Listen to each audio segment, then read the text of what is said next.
I'm Jasmine Moradi, and you're listening to the Queens of Tech podcast, a podcast series about raising the voice of workplace champions. 60 plus questions in around 30 to 40 minutes with women, women of color, non-binary, and transgender influencers about their journey into STEM, science, technology, engineering, and mathematics.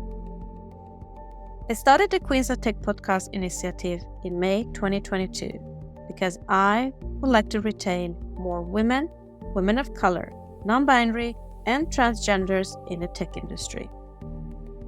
Talent is out there, but our work environment needs to improve for all to feel safer, stay authentic, and to be valued for our contributions. My vision is to raise the workplace ecosystem for all in tech by killing the imposter syndrome, stopping bad behavior, and increasing equity opportunities. Each podcast talk is built around 60 plus questions regarding upbringing, education, career path, DIB, and future advice. My mission is to bridge the gap between schools and workplaces by getting into the heart of my guest's personal life and career journey to inspire other girls, women of color, non-binary, and transgenders to unleash their full potential to reach top leadership roles in the tech industry. My goal is to raise the voices of tech champions around the world and together with companies, investors, and politicians, raise the challenges and opportunities around equity, inclusive, diversity, and belonging in our workplaces. Enough is enough. I would like to enforce companies to build a sustainable, inclusive culture to retain diverse talent so we keep the workforce power equity to continue building future diverse and inclusive products. Representation matters. Your voice matters. In this episode, I'm very excited to welcome my guest, Tech Queen Heather MacDonald, founder of Contemplating Life Choices and principal consultant at Pluralsight. Hi, Heather. Hi, so glad to be here. Well, I'm honored to have you joining us. How are you today? I'm doing well, thank you. I'm really excited for this and excited to have heard the stories of so many other great women too. So am I. Hope you're ready for the Queens of Tech 60 plus questions. I'm ready. Let's do this. Let's warm up with a few fun facts about you. How would you describe your personality in 3 hashtags? Oh, funny enough, I couldn't figure out how I would describe myself, so I actually crowdsourced this to see what other people see in me. So I've come up with contemplative, caring, and 100 proof, because oftentimes I'm a little bit fire, a little bit spicy. How would you summarize your life in 3 sentences?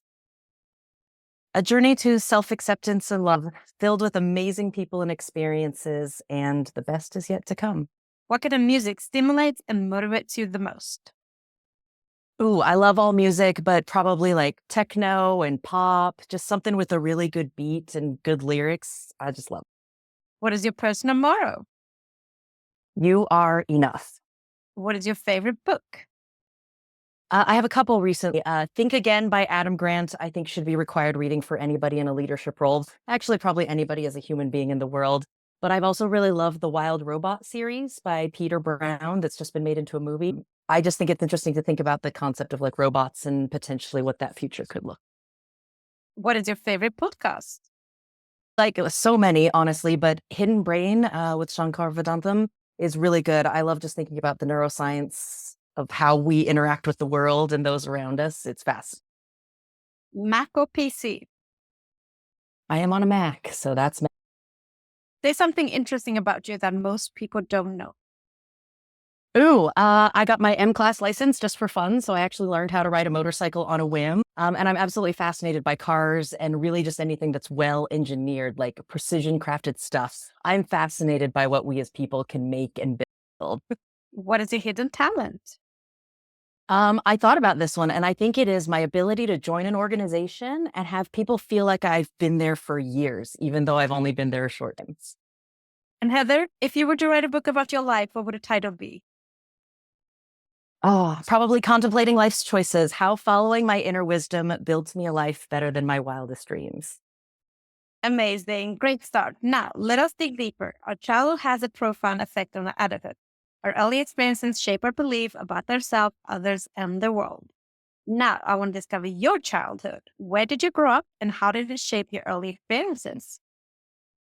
I grew up in Southern California, and I think it shaped my experiences because I grew up there where there was tons of diversity, lots of different people, lots of different experiences and ways of being. And then I moved to Utah when I was 12, where at the time, Utah wasn't very diverse.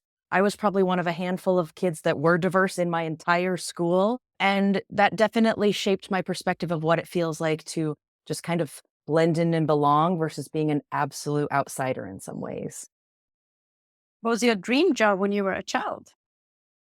Funny enough, it was to be a physical therapist, and I have no idea where that came from because I never went to physical therapy. But for some reason, my brain said that's what we should do. What was your favorite subject in school? Oh, English, always English. I loved my English teachers. I've always loved English classes. What was your least favorite subject? That's easy for me, math. For some reason, math just does not my fave. What is your earliest memory of technology and the arrival of the internet? Oh, I remember the lovely sound of dial-up internet. Like my dad had an old computer in the house and everybody knows what that sound sounded like. And then the horror when somebody would pick up the phone and disconnect your internet when you're in the middle of something. Ugh, that was it.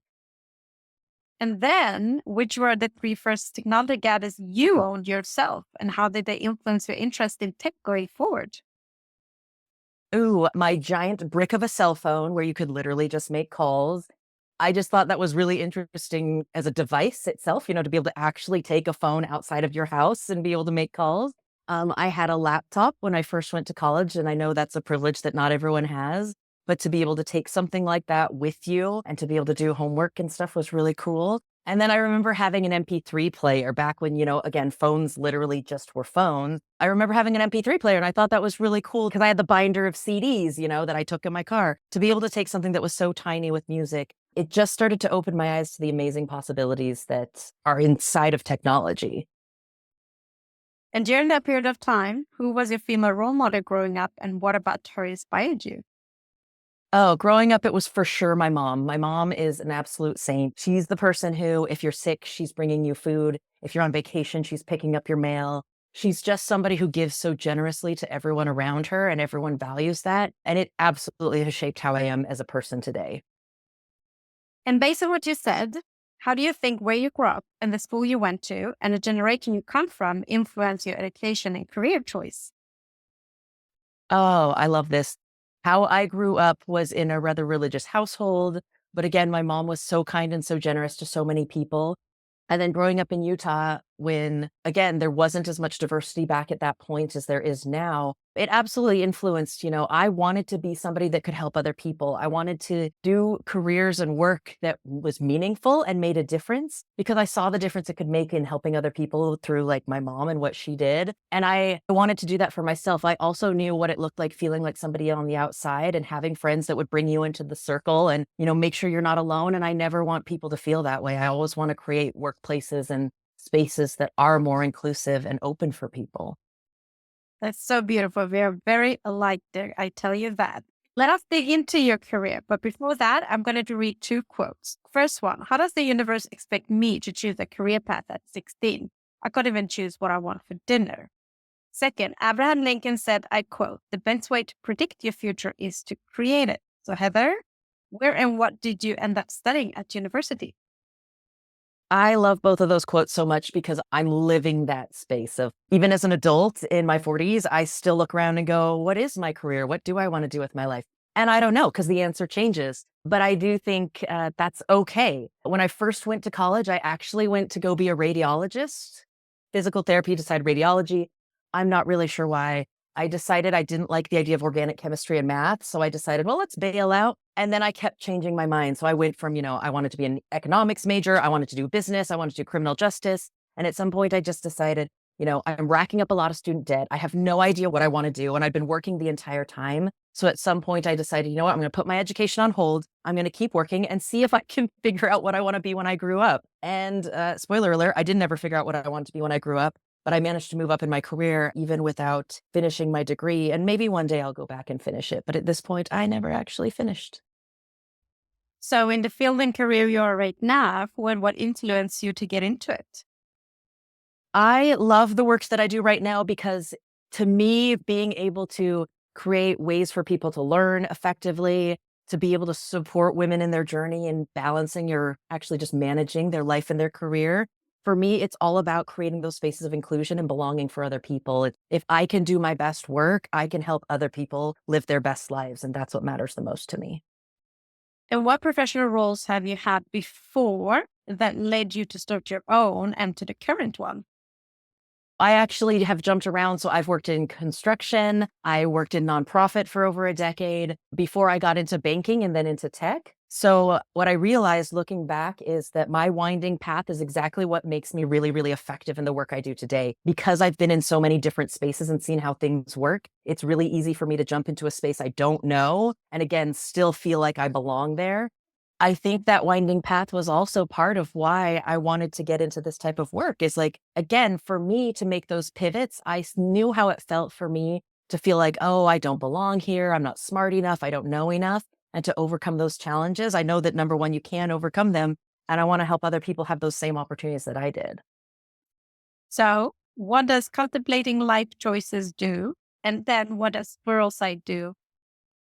Pluralsight is a tech skills development company. So we help technologists learn new skills or current skills to support them in their technology careers. And contemplating life's choices is really a practice about supporting mostly high performing women, mothers, and diverse folks in balancing or creating that harmony between life and work. I believe that you can overcome things like people pleasing, perfectionism, and overthinking in ways that allow you to tap into your inner wisdom to navigate all of life's choices.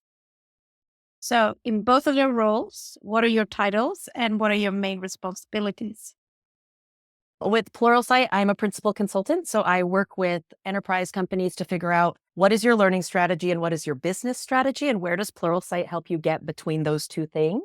For Contemplating Life's Choices, I'm the founder of that company and I am a coach and consultant and community builder. I really like to create space for women to come together to be able to see the beauty and the skills and the amazing qualities that we have as humans together and to be able to build that confidence in having the life that we want to live. So how did you get the role at Pluralsight? And how come you parallel started your own company? Pluralsight, funny enough, I was at the bank that I worked for before I came to Pluralsight. I was a customer. So I knew the platform, I knew how the strategies were developing, and I had firsthand experience as a VP figuring out, okay, what is my learning strategy? What's the business strategy? And how do we align those two? So there came this opportunity to do the role that I have. And I decided, I'm going to still throw my hat in the ring and see what happens. And interviewed and ended up getting the job. So I made that switch into technology and haven't regretted it at all. It's been a good opportunity for me. And really the thing actually part of this work that made me decide I needed to start my own company was seeing that in the workplace, these systems and programs that we were building were only a fraction of the puzzle. A lot of what we're creating is stuff that helps people who are already there, technologists in technology roles to, advance their careers. But there's always this component of workplaces, whether it's operations people, early career folks, first generation folks, where those same opportunities just are not the same for them. And I wanted to create a space where I can still work with individuals to help them harness what they have to be successful in the workplace. So what does a typical work day or work week look like for you? Because you seem very, very busy.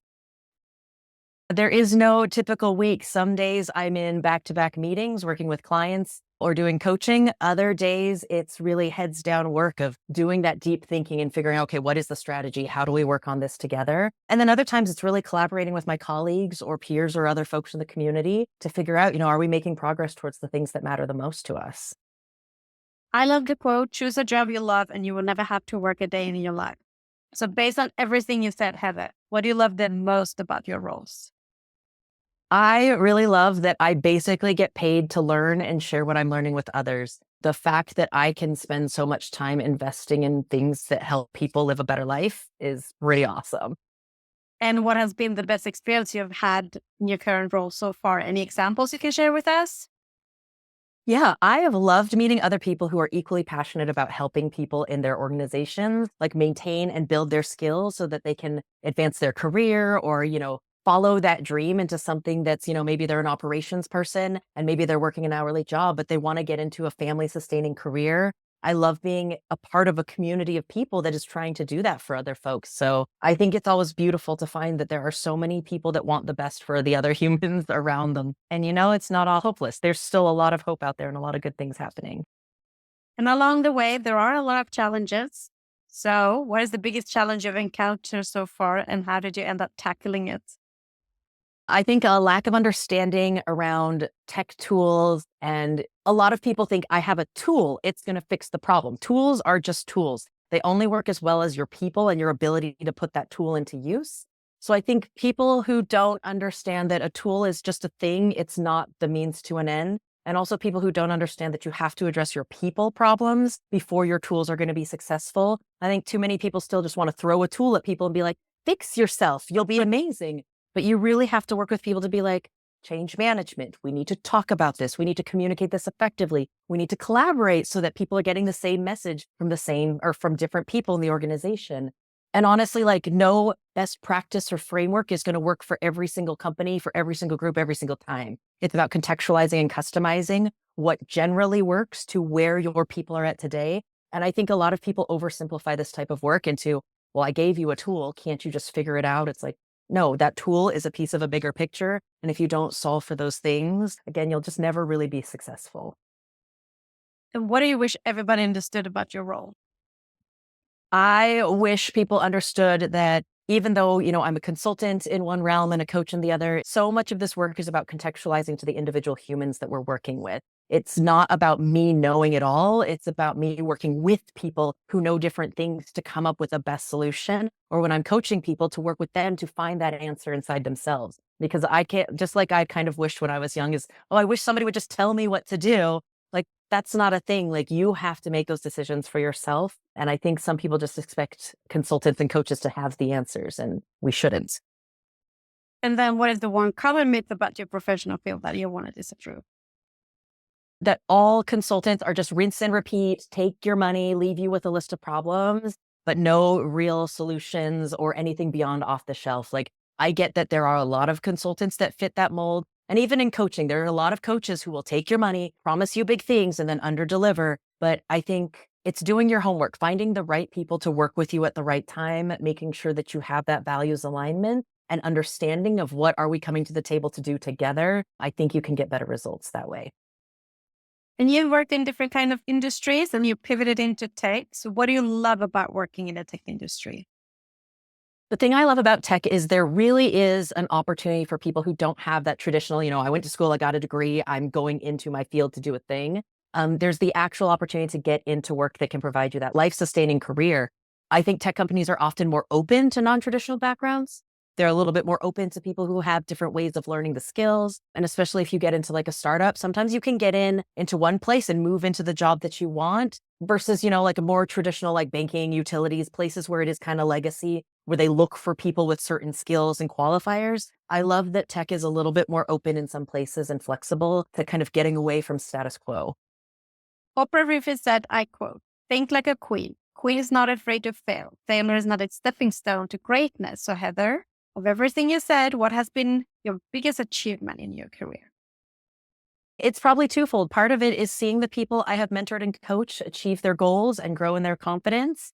I think the other part is the fact that I've gotten where I have without some of those traditional markers of success. Like, I just want more doors to open for people like me who maybe didn't follow a traditional path to get in and do meaningful work. I think there are so many people out there who are hungry and ready for it.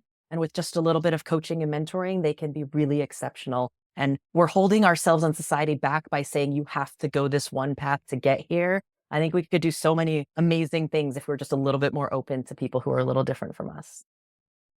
So what's the biggest factors help you become successful? What are your success habits? I love this. Lifelong learning. Even though I never finished a degree, I have never stopped learning. I have had years where I actually clocked it, and I've spent easily 500 hours in a year learning, webinars, podcasts, reading books, YouTube videos. Learning should never be something that's stagnant where it's like, oh, I went to school, I got a degree, done. We're past that point where you can go get a degree and work for 25 years and have a sustainable career. At this point, you have to constantly learn to keep up. And I think that has actually helped me get to where I'm at. And how do you end up measuring your own performance that we're knowing you're successful or not? I like to look and see, am I actually making a difference? Do people feel like they're involved and engaged in the work that we're doing together? And am I creating change that's going to make workplaces better for everyone? I know that the work I want to do is systems change and it's long term, but I think you can start to see the culture of a place start to shift when you're doing the right things. And with success comes failures. So, what is your biggest failure in your career and what did you learn from it? I think my biggest failure in my career, honestly, was not believing in myself and letting people take advantage of my inability to stand up for myself. I think early in my career, especially, it was very easy to like put me in my place and to say, stay in your lane and don't bother. But I think those were the times where it's like, then you miss those opportunities to bring your voice to the table, to share some different insight or a different perspective. And as I've grown, I found when I listen to my gut, it's never wrong. So it just took time to get there.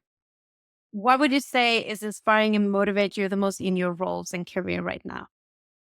In both places, it's seeing that, psychologists and researchers and HR and L&D professionals are all seeing the value in investing in people as a key component of business. We're moving away from the time where people were just, interchangeable, like in factories, like as long as you're there showing up, doing the thing, making the widget, it really didn't matter who was in the role. We're now to a place where individual people matter and their individual contributions make a difference. So I love that kind of broadly for the people who, went to school, got these degrees, did the PhDs and are doing the research, they're proving out that people are the best thing that you could have in your workplace to make a difference. Absolutely love that. So let us now jump into the influence of mentors, role models, champions, and sponsors. For our listeners, role models can consciously or subconsciously be a powerful force in our lives. In addition, champions can stand up and advocate for us and open up the world of possibilities. Sponsors match emerging talent with leaders and influential employees who can help us move ahead in our careers. Heather, do you have a mentor, champion, or a sponsor today? Yes. I feel like I always have people, whether formal or informally. Some of them are as close to me as, like my husband. He's always championing me, like, do the thing. You can do this. You've got this. But then also some of it's friends like Lauren, who was on one of your past episodes, like being willing to put my name out there and to tell other people about the work I'm doing. I'm always so proud to have so many people in my circle who are willing to throw my name into spaces that I wouldn't have access to otherwise. And history shows that it's been more common for men having mentors, champions, or sponsor in business than women. So Heather, how important do you think is to have a mentor, champion, or sponsors through one's career?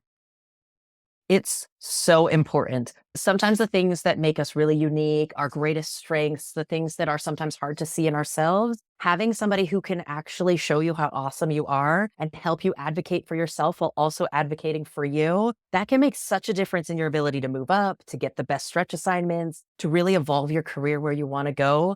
And again, it doesn't have to be a formal, like, I've got an agreement to mentor you. You can have informal mentors. You listen to their podcast, you watch their YouTube, you check them out when they're speaking at conferences. You can get mentored and supported in different ways at different points in your career, but start somewhere. Find somebody who you can look up to and learn from. Let us now move on to leadership. Adena Friedman, president and CEO of NASDAQ, said, I quote, empowering those around you to be heard and valued makes a difference between a leader who simply instructs and one who inspires. And Shirley Sandberg, ex-CEO of Facebook, said, I quote, leadership is about making others better as a result of your presence and making sure that the impact lasts in your absence. Heather, what does leadership mean to you? I love that quote. Leadership is really about deeply understanding the people who work for you and with you, and that they're all individuals and that you have the ability to take that, big picture strategy. What does that look like? What are our priorities? And distill that down for each of your individual people so that they can feel seen and valued and have the support they need to do their best work. I think it also means being an advocate and champion for your team and pushing them to be their best while also knowing that what's best changes over time and being willing to support people in the ups and downs of their career. What would you say distinguish a good leader from a bad one? Good leaders know that when their people succeed, they succeed. Bad leaders see their people as part of their plan for their personal greatness and only value people when their people do the things that support them and making them look good. So who is your favorite female non-binary or transgender leader and why? I feel like I have so many of them. again, like sometimes informal, like they've touched my life in different ways at different points in time. But I did have a leader at my last job actually who pushed me really, really hard to be better. She was no holds barred, like really clear and sometimes harsh feeling feedbacks. But I grew so much as a leader during that time period because she also would always tell me the why behind it. So it was never just a, you did bad. It was, here's why you can't do this. Here's why you need to change. And here's how to make it better. And really one day when I finished a meeting and she was like, good job, I knew I had made it. I was like, there's no feedback, no feedback. I must be doing a great job. So having those leaders at that point in your career when you could take that kind of critical feedback can make such a difference. So how would you describe yourself as a leader now? Ooh, as a leader, I think I'm people-centered. I'm absolutely people-centered as a leader. People matter more to me than anything else in this world. Like I get as a leader in a company, part of my job is to support the company and its goals. But I also will never forget that at the end of the day, we're all people and we're all going through a lot of different things. So I'm an expansive leader. I like to push people to be more than they think they can be. I am a growth focused leader. So I like to work with people who want to develop and become better versions of themselves, whatever that looks like. And it doesn't have to mean like leadership. Like it could just be being your best in your job. And I'm the type of leader who's collaborative. I absolutely hate to work in a silo. I prefer to work with other people to make sure that what works for me works up and downstream for the people that my work impacts. And as a leader, what values do you prioritize the most? Accountability. I prioritize leaders who hold both themselves and us as individuals accountable for the work that we're doing. Leaders who are clear and can communicate a vision and help us see where we fit within that vision. And leaders who are not afraid to go to bat for their team, to advocate for their people to get the resources and support that they need. If I know my leader has my back, we're going to war together. We're going to figure this out. But if I feel like it's not safe and I have to watch my back constantly, I'm never going to thrive in a place like that. And what leadership lessons have you learned that have shaped you into the leader you are today? Funny enough, my leadership style is greatly informed actually by the worst leaders that I've had. I learned from a lot of really, really bad leaders how not to be in a workplace and how not to lead. And that honestly probably shapes how I lead people more than anything else I've done. So, based on everything you said, what are your 3 strengths and 3 weaknesses? My strengths, I think, are I'm highly adaptable. I'm very good at contextualizing information and I'm a community builder. So I like to work with folks. But I think my weaknesses are I can be idealistic. I really see the best in people and sometimes people let me down and that hurts sometimes. I also expect a lot of others. So people who literally just want to coast and collect a check are not going to like working with me because I kind of expect more from all of us as a whole. And sometimes I don't give up on something when it means a lot to me, even if it's to my detriment. So sometimes I will overwork myself because I can see, the mission, the goal, the vision, even if the goalpost has changed and I need to change with it. Sometimes it's hard.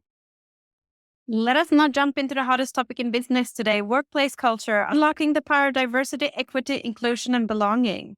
Very important subject to both of us. So, what do diversity, equity, inclusion, and belonging mean to you personally? Personally, for me, it's about creating spaces where things work for everyone, where everyone is seen and valued for the different things they bring to the table, to the group, to the organization, where different opinions can be heard and discussed respectfully, and where we can come together to really be better than any one of us could have been alone. What do you consider being 3 to 5 signs of good company culture if you were to join a company tomorrow? It's got to have a culture of learning and growth. So people who are willing to understand that what was today does not have to be what it is tomorrow. A culture that centers that diversity, equity, inclusion, belonging concepts. Like, can we have reasonable conversations about things and come to consensus? Can we actually respectfully talk to each other about things that might be challenging to us? Do we hold people accountable? Again, like having an organization that can make sure people are actually doing the things that we say that they're going to do so that our values align, I think is really important.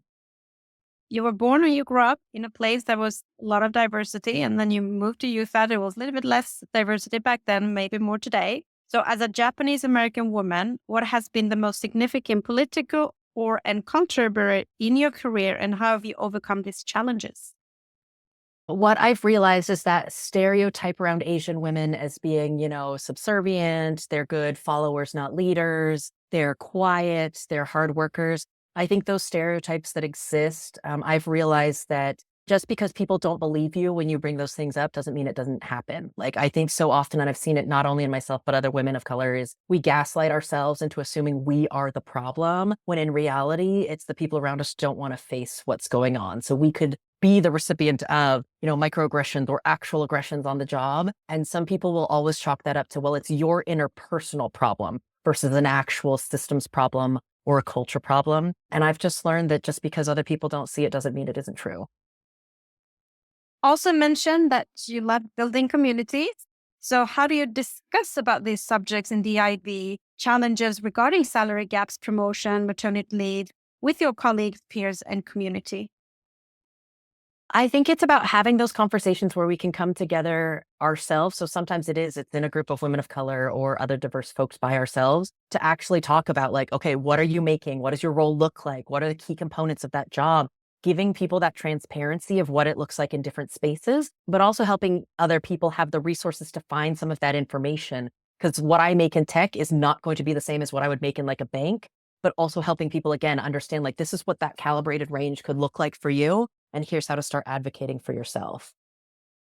Talking about challenges, there are many public and internal discussion about the barriers women of color, non-binary, and transgender individuals face from reaching high position or receiving funding in the tech industry. How have these issues affected you, and what is your advice on overcoming these roadblocks?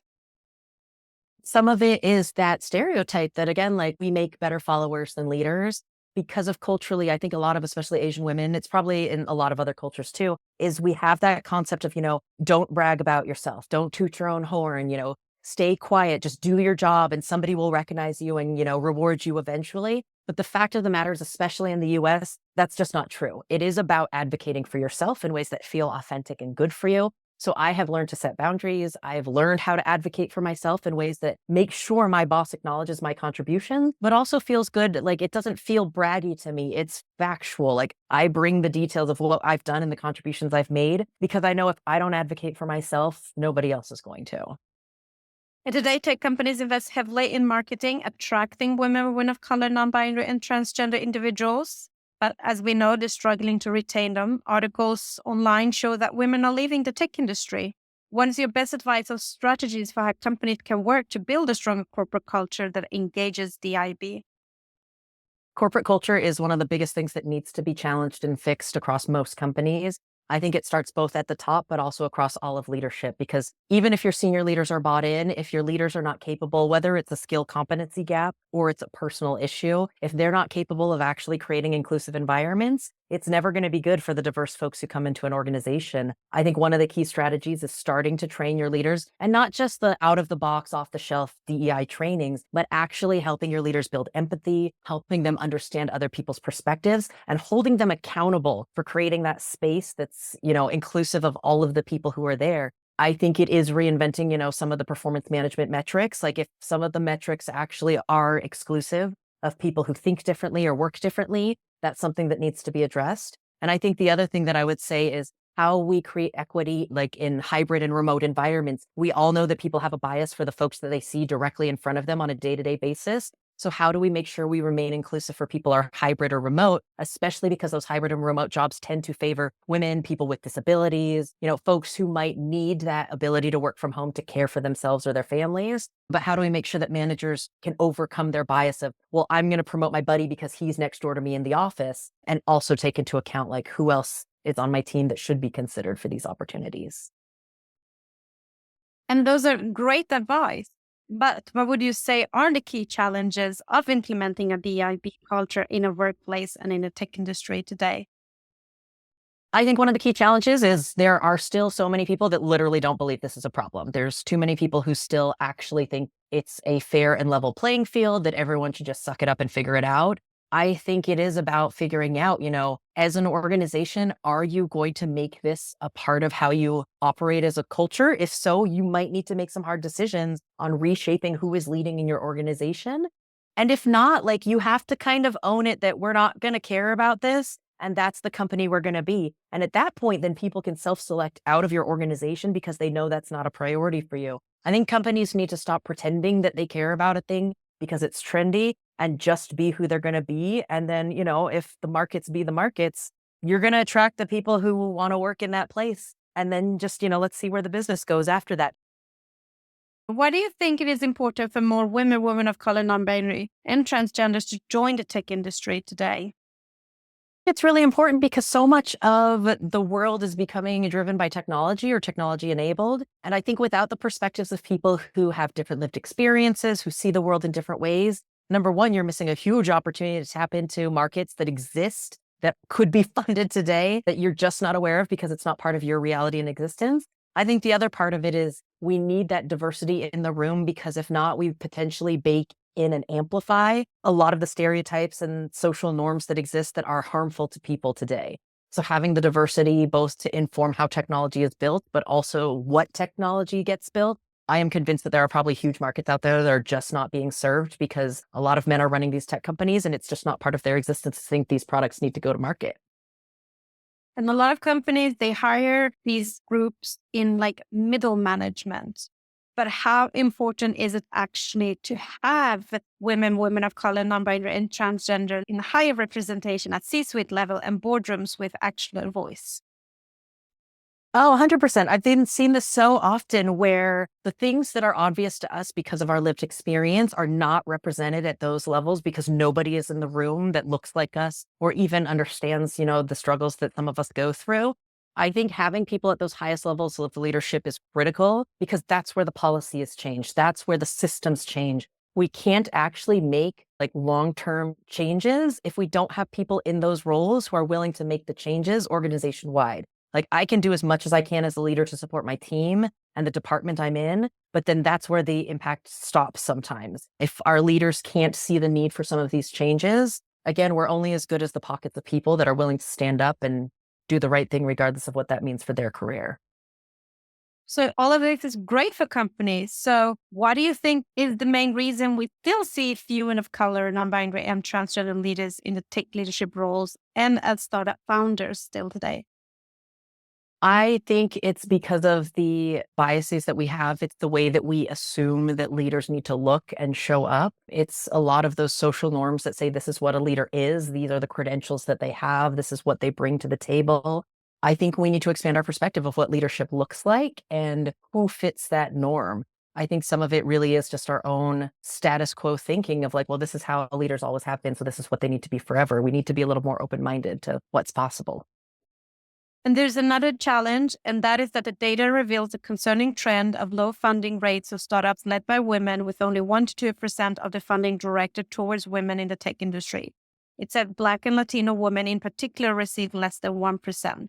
You might not have been funding yourself, but I'm sure people around you and you've been reading about it and heard about it. So what factors do you believe contribute to this imbalance, and what strategies can be activated to increase funding for women-led startups?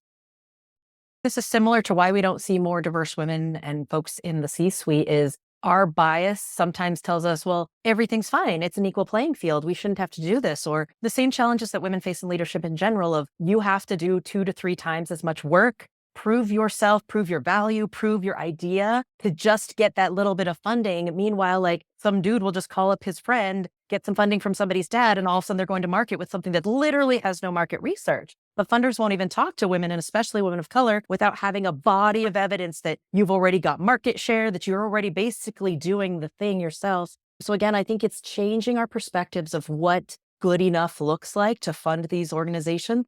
Also, in some cases, it might be having funders who have those backgrounds, who can put the money into it. I think Serena Williams is one of those folks who is investing heavily in like Black women and Black women's work because they need that. Right now, it isn't a level playing field. It isn't a fair space. And until it becomes that way where women can be seen for the same merits as their male counterparts, we got to think outside the box and figure it out. And talking about bias, looking back on your career, what one thing would you have changed in your working environment to break the bias? I would have figured out how to stand up for myself and others in productive ways sooner. I think there is that really tricky balance of how do I navigate the space that is like predominantly structured a certain way that favors a predominant group of people. So I think it is that careful balance of like, how do you code switch or, say the right things in a way that's impactful without alienating your supporters and, sponsors and folks who can actually make a difference. The unfortunate thing is it's so much emotional labor to figure out what is the strategy to actually create the change and how do you build the right alliances to even get in the right rooms to have the conversation. But at this point, until we can create change where we could just speak our mind, sometimes you have to play the game and figure out how do you actually advance the causes that matter to you in ways that are productive in the workplace as it exists today. And looking forward, what actions will you take as a leader you are today to reduce bias and improve the IB for the next generation in tech? All of my work really centers around systems change. I want to see these changes exist because I know that if the systems can change, it creates more opportunities for fairness and equity for other people individually. But I also work, that's why I started my business, is on the coaching side, is until the systems change, which takes time, women and diverse folks need to have enough of the skills and capabilities to navigate these spaces to be able to succeed and even have a chance of getting enough women and diverse folks into those upper management, senior leadership roles where we can start to create a tipping point. So I'm really trying to approach it from both ends of the spectrum to see, can we get enough people as a tipping point, but can we also keep advocating for systems change? Powering. Such a great work, Heather. You have a lot to do, everything you explained to us. And let's move on to another hot topic in business today, which is work-life balance and mental health. You have a busy lifestyle. So how do you take care of yourself to maintain good mental health? It's definitely something I'm super passionate about because, again, at the end of the day, we're all people and we're all humans and we deserve to be treated as we are enough just as we are, regardless, no qualifiers. You are enough. Part of the things that I do are surrounding myself by people who I know uplift me and support me. And they're different people for different things. Like sometimes it's going to a certain friend I can commiserate with about work and we can have a real conversation and just vent. Other people, it's, you have those cheerleaders and champions that are always going to be your hype people, making you feel good. Part of it is also my own self-practice, yoga, meditation, getting outside in the sunshine, eating healthy. I've been trying to make a conscious effort to make some of those choices because I realize at the end of the day, I only have myself to take care of myself. And if I don't take care of myself, no one else will. Have you ever experienced burnout? Funny thing is, yes, actually this last month, I experienced burnout so hard that I showed up to work one day and I literally couldn't figure out how to do my job. I ended up sobbing on the phone to one of my colleagues for like 3 hours, telling her like I couldn't figure out what to do next. I couldn't even form a Slack message to one of my peers. And she had to walk me through like, okay, like let's just send this message, then you can log off and go take care of yourself. So I have been getting therapy. I have seen my regular primary care doctor. I've been upping my amount of yoga, again, eating healthy, trying to make sure that I take care of myself. The realization that I had was if I've gotten to this point where I felt no confidence in my ability to do my job, pushing through it wasn't going to matter because I wasn't going to be good enough for anyone else. So I knew I needed to take a break and take care of myself so that I could come back and actually be effective for myself and for other people. I'm sorry to hear that. And thank you very much for sharing that. And I am sure you're going to bounce back like nothing. But there is just a period of time that we just need to realize something and then figure out what is next. So, what is your advice on how companies can create a more mentally healthy workplace in the new now? Definitely working with your leaders. Your leaders need to have the capability to assess and see when people are burning out. Your leaders also need to have additional layers of support to help them so that they don't burn out. I think the fact that we continue to see burnout and mental health as an individual issue and not a systems issue is a real unfortunate space of that's going to keep creating burnout and mental health challenges for people if we don't address it systemically. So I think companies need to look holistically at how do we address mental health as a company, not as pointing the finger towards individuals. I think we need to continue to destigmatize the fact that when people burn out, it's not a moral failing. It's not a lack of ability to try. Sometimes, yes, people just need actual coping mechanisms, but sometimes people like me, like I got to point of burnout after exhausting every coping mechanism I could. I tried setting boundaries. I tried being clear about my needs. I tried all of these things. So sometimes it really just is factors out of our individual controls. So how do we remove the stigma around that? And also making mental health supports more accessible. Even with insurance, it's still way too expensive. It's way too inaccessible. And also the fact that most therapists out there don't have diverse identities. So getting help as a diverse person is often exacerbated in the challenges that people face. So again, I think these are systems issues that we need to look at as a society and figure out how do we start to fix these things. And what would you say motivates you every day to get out of bed? The people I get to work with and the people in my life, I care so much about making this place, this world a better place because like I always think about it as, I'll code switch and I'll play the game and I'll do the long-term strategies as long as I have to, if my kids don't have to do that. And I know that's like a really aspirational thing to think that things could significantly change in a generation. But my kids, other people's kids, the future generations that I'm working with, they have so much potential and so much hope. And I think we all deserve more.